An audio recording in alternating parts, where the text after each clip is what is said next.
Hello दोस्तों, लक्ष्य group आरा जिला में आपका स्वागत है। तो चलिए आज हम लोग लेंस के बारे में पढ़ते हैं कि किसी वस्तु का स्थिति यहाँ रहने पर प्रतिबिंब कहाँ बनेगा। बड़ा बनेगा कि छोटा बनेगा, आभासी बनेगा कि वास्तविक बनेगा, सीधा बनेगा कि उल्टा बनेगा। इस प्रकार बहुत सारे क्वेश्चन पूछता है। तो चलिए आइए हम लोग अध्ययन करते हैं। देखिए, पहले पढ़ेंगे हम लोग उत्तल लेंस। लेंस दो प्रकार का होता है, एक उत्तल लेंस होता है और एक होता है अवतल लेंस। तो चलिए उत्तल लेंस के बारे में हम लोग अध्ययन कर रहे हैं। अब देखिए, हमको एक ट्रिक याद रखिएगा, क्या? FCI। ट्रिक क्या है? FCI याद रखिएगा। ट्रिक क्या है? FCI। इसको उल्टा करेंगे तो क्या हो जाएगा? ICF। FCI को उल्टा करेगा तो क्या होगा? ICF। देखिए, दर्पण में FCI था, अब लेंस में हम लोग F1 C1 I1 लगा देंगे। अब प्रतिबिंब में I2 C2 और F2 लगा देंगे। देखिए, इधर जो है वस्तु रखे हैं, इधर क्या रखे हैं? वस्तु। अब प्रतिबिंब किधर बनेगा? तो प्रतिबिंब इधर बनेगा। प्रतिबिंब किधर बनेगा? प्रतिबिंब इधर बनेगा। अब देखिए, क्वेश्चन पूछेगा कि यदि कोई वस्तु को F1 पर रखा जाए तो उसका प्रतिबिंब कहाँ बनेगा? तो उसका प्रतिबिंब I1 पर बनेगा। याद रखिएगा, यदि किसी वस्तु को F1 पर रखा जाएगा उसका प्रतिबिंब कहाँ बनेगा? I2 पर प्रतिबिंब बनेगा। अब देखिए, जब किसी वस्तु को F1 और C1 के बीच रखा जाए तो उसका प्रतिबिंब कहाँ बनेगा? तो उसका प्रतिबिंब I2 और C2 के बीच बनेगा। एक स्टेप पहले जाइएगा, A पर है तो I1 पर बनेगा, और F1 और C1 के बीच है तो I2 और C2 के बीच बनेगा। अब देखिए, C1 पर है तो उसका प्रतिबिंब C2 पर बनेगा। C1 पता है उसका प्रतिबिंब कहाँ बनेगा? C2 पर बनेगा। अब देखिए, C1 और I1 के बीच रहेगा तो उसका प्रतिबिंब कहाँ बनेगा? C1 और I1 के किसी वस्तु को रखेंगे तो उसका प्रतिबिंब कहाँ बनेगा? C2 और F2 के बीच प्रतिबिंब उसका बनेगा। अब देखिए, यदि किसी वस्तु को हम I1 पर रखेंगे तो उसका प्रतिबिंब कहाँ बनेगा? उसका प्रतिबिंब F2 पर बनेगा। अब देखिए, इसमें पूछता है कब बनेगा बड़ा, कब बनेगा छोटा, कब बनेगा आभासी, कब बनेगा सीधा। तो आइए हम लोग देखते हैं। देखिए, जब कोई वस्तु को F1 पर रखेंगे तो उसका प्रतिबिंब अनंत पर बनेगा। जब प्रतिबिंब अनंत पर बनेगा तो क्या होगा, कैसा होगा? ते होगा बहुत बड़ा। याद रखिएगा कि कैसा बनेगा? बहुत बड़ा बनेगा। अब देखिए, जब किसी वस्तु को F1 और C1 के बीच रखेंगे तो उसका प्रतिबिंब I2 और C2 के बीच बनेगा। तो कैसा बनेगा? 12 बनेगा। कैसा बनेगा? 12। उसी तरह यदि किसी वस्तु को C1 पर रखेंगे तो उसका प्रतिबिंब C2 पर बनेगा। वो कैसा बनेगा? तो बराबर बनेगा। कैसा बनेगा? बराबर बनेगा। अब देखिए, यदि किसी वस्तु को C1 और I1 के बीच रखेंगे तो उसका प्रतिबिंब C2 और F2 के बीच बनेगा। तो उस स्थिति में कैसा होगा? उस स्थिति में छोटा होगा। जब किसी वस्तु को I1 पर रखेंगे तो उसका प्रतिबिंब F2 पर बनेगा।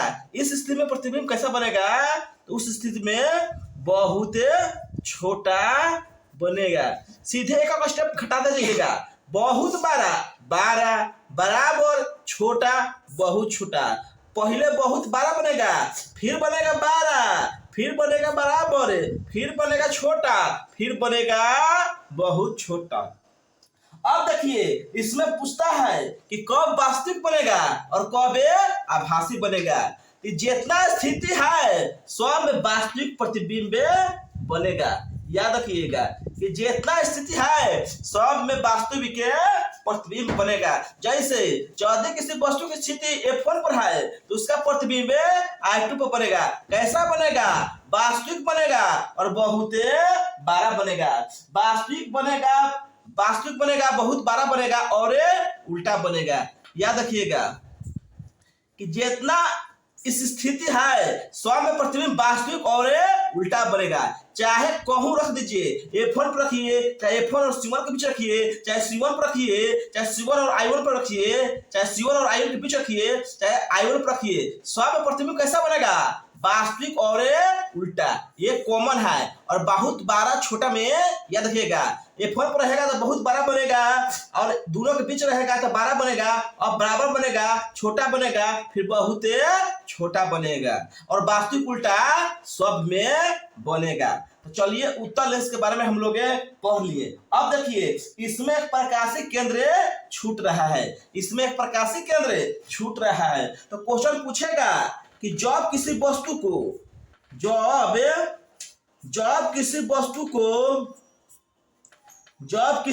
को प्रकाशिक केंद्र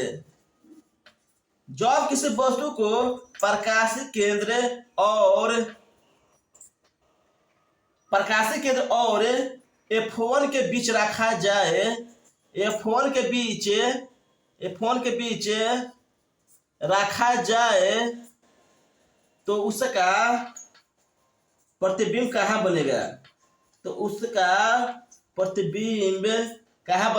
उसका प्रतिबिंब कहाँ बनेगा? तो लेंस के उसी ओर बनेगा जिस ओर वस्तु का रहेगा। याद रखिएगा कि जब किसी वस्तु को प्रकाशिक केंद्र और F1 के बीच रखा जाए तो उसका प्रतिबिंब लेंस के उसी ओर बनेगा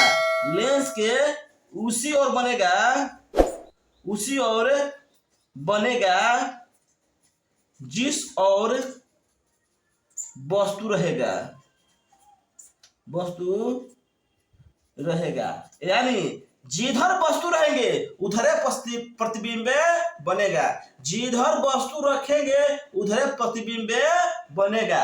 अब देखिए कैसा बनेगा? तो प्रतिबिंब आभासी और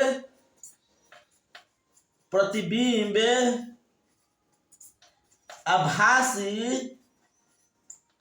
सीधा तथा आवर्धित बनेगा। एक कंडीशन अपवाद में खाली याद रखिएगा, इसमें प्रकाशिक केंद्र नहीं है। देखिए यहाँ F से क्या हो गया? F1 से क्या हो गया? तो F1 से हो गया प्रथम फोकस हो गया और F2 से क्या हो गया? F2 से हो गया द्वितीय फोकस।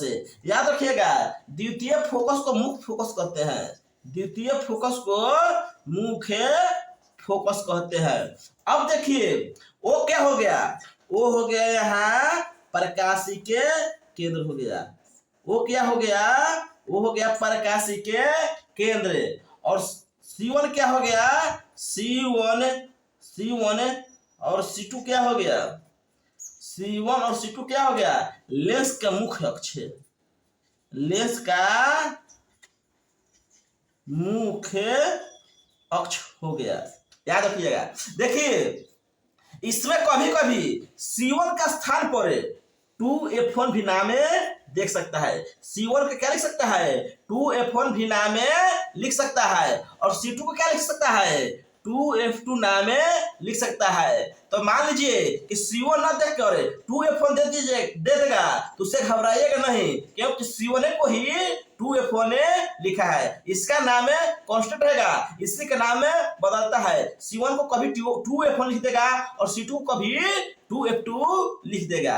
अब इसमें एक बात और ध्यान रखिएगा, जब किसी वस्तु को C1 और I1 के बीच रखा जाए तो इसको इस प्रकार भी बोल सकता है, जब किसी वस्तु को C1 से परे रखा जाए, वस्तु को C1 और I1 के बीच रहेगा, चाहे वस्तु रहेगा चाहे प्रतिबिंब बनेगा, C1 और I1 या C2 और I2 के बीच रहेगा तो क्या बोल सकता है? C1 से परे चाहे C2 से परे बोल सकता है। ध्यान रखिएगा, जब किसी वस्तु को C1 और I1 के बीच रखेंगे तो इस तरह से पूछ सकता है कि जब किसी वस्तु को C1 से परे रखेंगे तो उसका प्रतिबिंब कहाँ बनेगा? C1 और I1 है तो C1 और I1 मतलब क्या? इन्फिनिट है, तो इन्फिनिट का कोई निश्चित स्थान नहीं है, इसलिए क्या बोलता है? C1 से परे। ध्यान में रखिएगा।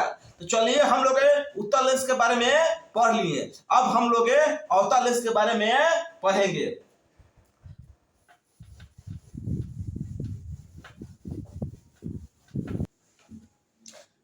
अब देखिए हम लोग अवतल लेंस के बारे में पढ़ेंगे। तो देखिए अवतल लेंस में वस्तु को कहीं भी रखने पर, अवतल लेंस में वस्तु को कहीं भी रख दें, उसका प्रतिबिंब हमेशा F2 एवं प्रकाशिक केंद्र के बीच बनता है। याद रखिएगा कि अवतल लेंस में वस्तु को कहीं क्यों न रख दे, उसका प्रतिबिंब हमेशा F2 और प्रकाशिक केंद्र के बीच बनेगा। और कैसा बनेगा? आभासी, सीधा तथा वस्तु से छोटा बनेगा। याद रखिएगा अवतल लेंस में एक ही बात याद रखना है कि वस्तु को कहूं रख दे, फोकस पर रहे, फोकस या C1 पर रहे, चाहे C1 और I1 के बीच रहे, चाहे कहूं रहे, उसका प्रतिबिंब हमेशा F2 और प्रकाशिक केंद्र के बीच ही बनेगा। और कैसा बनेगा? आभासी, सीधा और वस्तु से छोटा बनेगा। एक ही बात याद रखना है।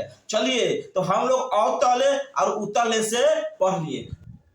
देखिए दोस्तों, दर्पण और लेंस, दर्पण और लेंस। तो देखिए यहाँ अवतल दर्पण है, यहाँ अवतल दर्पण है, लेंस में उत्तल लेंस के बराबर होगा, उत्तल लेंस के बराबर होगा। यानी अवतल दर्पण और उत्तल लेंस दोनों को कंडीशन सेम होता है। जितना कंडीशन अवतल दर्पण में लगेगा उतना ही उत्तल लेंस में लगेगा। अब देखिए इधर उत्तल दर्पण है, इधर उत्तल दर्पण है और उधर अवतल लेंस के बराबर कंडीशन लगेगा। याद रखिएगा कि दर्पण में, दर्पण लेंस के उल्टा होता है, यानी दर्पण और लेंस एक दूसरे के व्युत्क्रमानुपाती होता है। याद रखिएगा दर्पण और लेंस एक दूसरे के व्युत्क्रमानुपाती होते हैं। यानी जितना कंडीशन अवतल दर्पण में लगेगा उतना ही कंडीशन उत्तल लेंस में लगेगा, और जितना कंडीशन उत्तल दर्पण में लगेगा उतना ही कंडीशन अवतल लेंस में लगेगा। तो ये बातें आप लोग ध्यान रखिएगा। तो चलिए अब हम लोग यहीं पर सेशन समाप्त करते हैं। धन्यवाद।